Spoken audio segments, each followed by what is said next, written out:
जय श्री कृष्ण दोस्तों। आज मैं लेकर आई हूँ आपके लिए कच्चे आमों की नई नई रेसिपी, क्योंकि आजकल गर्मियों का सीजन है और कच्चे आम बहुत आ रहे हैं।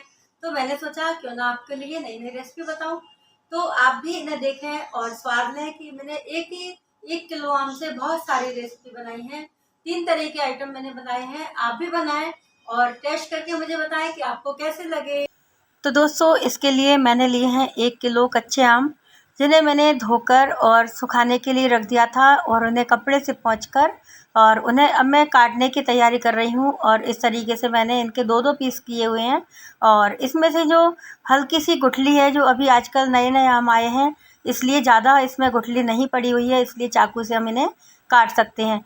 तो इस तरीके से मैंने इनमें 3 भाग किए हैं कैरी के। मेरी करीब 12-14 कैरी इसमें चढ़ी हुई थी 1 किलो आम पर, छोटी छोटी मध्यम आकार की। तो मैंने इसमें 5 कैरी का मैं अचार डालूंगी और 5 कैरी का मैंने पना बनाऊंगी कैरी का, वो भी बताऊंगी। और 5 कैरी का मैंने मुरब्बा डाला हुआ है। तो मैंने इस तरीके से 3 रेसिपी आपको बताने जा रही हूँ। ये मैंने छोटे छोटे टुकड़े आम के कर लिए हैं इसमें। और अब मैं कुछ कैरियों का इसमें मुरब्बे के लिए काट के रखूँगी। और इस तरीके से इसमें ये मैंने अभी कुछ कैरियाँ आम के लिए कच्चे आम काटे। अब दूसरी चीज़ के लिए मैं काटूंगी, अचार के लिए कट चुके हैं मेरे आम। अब मैं इसमें मुरब्बा डालूंगी, जो कि आपने भी खाया होगा, बहुत टेस्टी बनता है कच्चे आम का मुरब्बा। तो मैं कुछ मुरब्बा बनाने की विधि आपको बताऊंगी। इसमें भी सेम प्रोसीजर है कि मैंने कैरी को काटा, छील के इसको काटना है। हम के अचार के लिए उसमें छीलते नहीं हैं, पर मुरब्बे के लिए हमें छील कर लंबे लंबे हमने इसको काट लिए हैं। और मुरब्बा हमारा 2 तरीके से बन सकता है। यदि हम इसको कसना चाहें तो कसनी की सहायता से कस भी सकते हैं, और नहीं तो लंबे लंबे काट कर या चौकोर काट कर, जैसा भी हमें अच्छा लगे। तो हम इस तरीके से कैरी काट कर और इनको हम रखने वाले हैं। और ये हमारी कैरी छोटे छोटे भागों में हमने काट ली है। तो मैंने 2 तरीके का आप समझ गए होंगे कि पहले मैंने अचार के लिए काटा था, उसमें भी छोटे छोटे पीस किए हुए थे कैरी के। उसमें जो कैरी काटी थी उसमें मैंने छीला नहीं था, याद रखें।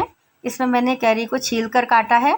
तो ये मेरी कैरी कट चुकी है और ये मेरे अचार के लिए कटा हुआ है आम है। और ये कैरी उसके लिए कटी है मुरब्बे के लिए। मुरब्बे की वाली कैरी में मैंने थोड़ा सा पानी डाला और उसको सिम गैस पर मैंने इसे उबालने के लिए रख दिया। तो इस तरीके जब तक उबाल आ रहा है हमारी कैरी में, तब तक हम दूसरी प्रोसीजर करते हैं। तीसरी चीज़ बनाने के लिए जो कैरी बची हुई थी मेरी 5 कैरी, उसको मैंने पानी डालकर कुकर में और उबालने के लिए इन्हें रख रही हूँ। इसका हम पन्ना बनाएंगे। तो दोस्तों, बहुत फटाफट ये तीनों चीज़ें बनने वाली हैं, आप मेरे साथ रहें। तो ये देखें कि मैंने कुकर में इन्हें उबालने रख दिया है। दूसरी गैस पर मैंने कैरी को उसके मुरब्बे के लिए रखा है, दोनों को उबालने के लिए मैंने रख दिया है। तो अब ये तब तक उबलेंगी, तब तक हम जो अचार वाली कैरी है वो वाली उसको हम तैयार करते हैं। ये अचार वाली कैरी हम बनाने के लिए इसमें हमें क्या क्या, ये आप समझ लें कि सब 5 कैरी हैं। और मैंने इन कैरियों को इसमें 2 चम्मच नमक डाला हुआ, नमक डाला मैंने, डाली 2 चम्मच सरसों के बाद मैंने इसमें 1 चम्मच लाल मिर्च पाउडर, आधा चम्मच हल्दी पाउडर, थोड़ा सा हींग और थोड़ी सी आधी चम्मच सौंफ मैंने इसमें डाली। और सरसों का तेल मिलाकर इसको मिक्स किया है।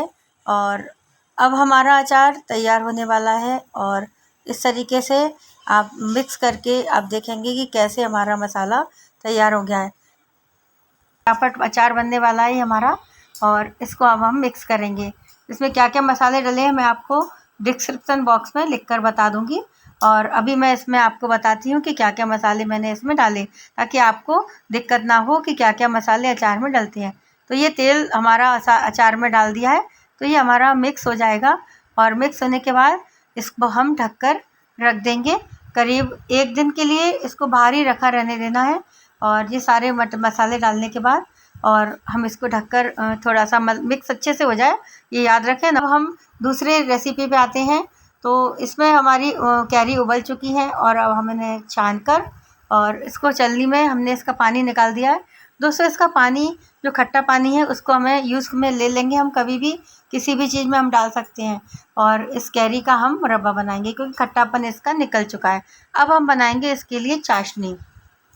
तो इसके लिए मैंने 5 कैरी के लिए मैंने एक 1.5 कटोरी शक्कर ली और शक्कर लेकर करीब 1.5 कटोरी यानी कि 250 ग्राम 300 ग्राम के अंदाज़े से मैंने शक्कर ली और उसकी मैंने गोली वाली चाशनी बनाना है मुझे। तो जब गोली वाली चाशनी, जब तक हमारी कैरी निचोड़ रही हैं उनको हमने चलनी में रख दिया है, तब तक हमारी चाशनी तैयार हो रही है। तो दोस्तों ये हमारी चाशनी जब हमारी तैयार हो जाएगी तब हम इसमें कैरियों को डालेंगे। तो ये हमारी चाशनी अब तैयार होने वाली है। तो ये देखेंगे हम टेस्ट करके कि गोली की चाशनी का टेस्ट करने के लिए हमें क्या करना है। पानी में, कटोरी में पानी लेकर उसमें चाशनी डालेंगे और जब हमारी गोली अच्छे से टाइट बन जाए तो समझ लें कि गोली की चाशनी हमारी तैयार हो गई। ये देखिए किस तरीके की चाशनी हमारी तैयार हो गई। तो ये हमारी चाशनी बन गई है। अब हम इसमें बंद कर देंगे गैस को और जब चाशनी बन जाएगी तब हम इसमें कैरी डाल देंगे। जो कैरी हमने छान कर रखी हुई थी उस कैरी को हम इसमें डाल देंगे। ये देखिए ये मेरी कैरी इसमें डाल दी है और इसको गर्म में ही मैंने डाला है ताकि ये चाशनी को अच्छे से पी जाए। तो ये चाशनी जब पी जाएगी तो ये थोड़ा पतला हो जाएगा अपने आप ही। अभी जो गाढ़ा दिख रहा है आपको चाशनी में डालने के बाद, अब हम इसको ढककर रख देंगे और 1 घंटे बाद देखेंगे कि ये कितना पतला हो गया है। तो इस तरीके से ये हमारा मुरब्बा तैयार हो गया है और हम इसको स्टोर करके रख सकते हैं साल भर तक फ्रिज में, कोई ख़राब नहीं होगा, आराम से हम इसको खा सकते हैं क्योंकि इसकी चाशनी पकी हुई है। तो हम इसको रख देंगे। तो हमारी 2 आइटम तैयार हो चुके हैं। आप देखेंगे कि पहले हमने अचार डाला, उसी 1 किलो कैरी में से हमने अचार डाला और मुरब्बा डाला। अब हमारी ये उबली हुई कैरियाँ रखी हैं, ये जो हमने उबाल के रखी हुई थी कैरियाँ, इसका हम कैरी का पना बनाएंगे जो कि गर्मियों में बहुत फ़ायदेमंद होता है और लू लपट से बचाता है। इसके लिए हमने क्या किया, तीनों कैरियों को 1 गिलास पानी लिया और उसमें 1 गिलास पानी में हमने 1 कटोरी भरकर शक्कर डाली है और जो कैरियाँ थी हमारी उबली हुई उनको हम छिलके उतार कर और उनको मसल लेंगे, गुठलियाँ निकाल देंगे और इस तरीके से सारी मसल के जब हम कैरियों को और मिक्सर में या फिर ग्राइंड करेंगे। जी गुठलियाँ निकल रही हैं अभी क्योंकि गुठली छोटी है अभी इसकी, तो इनकी गुठलियों में गूदा ज़्यादा है आजकल कैरियों में। तो ये इस तरीके से मैंने सारी कैरियों को छीलकर और उनका गूदा निकाल लेंगे और फिर हम ग्राइंड करेंगे ग्राइंडर की सहायता से पानी में शक्कर डालकर। इन कैरियों को भी हम उसी में मिला लेंगे। तो दोस्तों अब हम इसको ग्राइंड कर लेंगे। तो ग्राइंडर से जो हैंड ग्राइंडर है उससे मैंने ग्राइंड किया है। यदि नहीं है तो आप उसमें आप रई से भी चला सकते हैं। इसमें आधा चम्मच भुना जीरा, आधा चम्मच काला नमक, आधा चम्मच सादा नमक, थोड़ी सी काली मिर्च और इसको हम मिलाकर अच्छे से चलाएंगे और इसमें पानी और डाल देंगे थोड़ा सा। और पानी डालने के बाद हम इसमें थोड़ी सी सूखी बूंदी, रायते वाली जो बूंदी आती है वो डालेंगे और इस तरीके से देखेंगे ये हमारा पना तैयार हो चुका है। तो हमारी 3 रेसिपी 1 किलो कैरी में तैयार हो चुकी हैं। इसमें कैरी का पना और अचार वाला मुरब्बा और कैरी का अचार, तो आम का अचार जो कि बहुत ही स्वादिष्ट पूड़ी से, पराठे से खाने लायक होता है। आप देखेंगे कि बहुत टेस्टी बनेगा। ये तीनों चीज़ें आप भी बनाएं और मुझे भी बताएं कि कैसी लगी आपको। और कम समय में बनने वाली सारी रेसिपी हैं, 1 घंटे के अंदर ये सारी रेसिपी मैंने आपको तैयार करके बताई और सारी आप जब भी कोई मेहमान आए तो आप भी बनाएं, खिलाएं। तब तक के लिए जय श्री कृष्णा।